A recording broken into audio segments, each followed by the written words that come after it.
சீமானை சமாளிப்பது எல்லாம் திமுகவுக்கு தூசு மாதிரி என நாம் தமிழர் கட்சியினரின் குற்றச்சாட்டுக்கு அமைச்சர் ரகுபதி பதிலளித்துள்ளார்.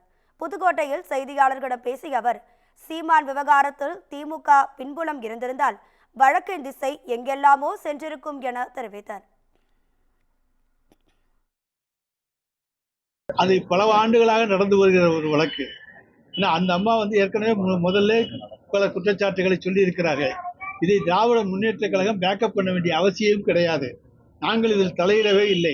உயர்நீதிமன்றத்துடைய வழிகாட்டுதலின்படி இப்பொழுது வழக்கு பதிவு செய்து வழக்குகள் நடந்து கொண்டிருக்கின்றன.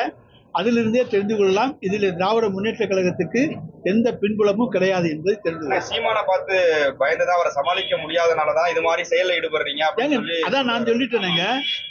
எங்களுக்கு அவரெல்லாம் சமாளிக்கிறது ஒரு தோசு, ஒன்றும் பிரச்சனையே கிடையாது. ஆனால் நாங்கள் இதில் தலையிட்டு இருந்தோம் என்றால் வழக்கு எப்படியோ திசை திருப்பி இருக்கலாம். நாங்கள் தலையிடவில்லை. இவர் சீமான் காஷ் பண்ண சொல்லி கேஸுக்கு போறார், அவருடைய வழக்கை ரத்து செய்ய சொல்லி.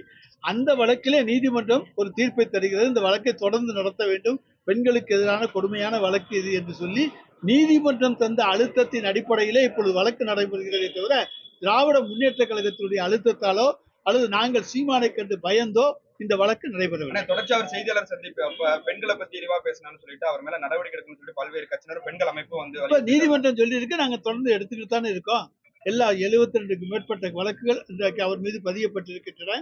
எல்லா வழக்குகளையும் ஒரே நீதிமன்றத்தில் விசாரிக்க வேண்டும் என்று இன்றைக்கு நீதிமன்றம் சொல்லி இருக்கிறது. நிச்சயமாக அப்படியே நடக்கும்.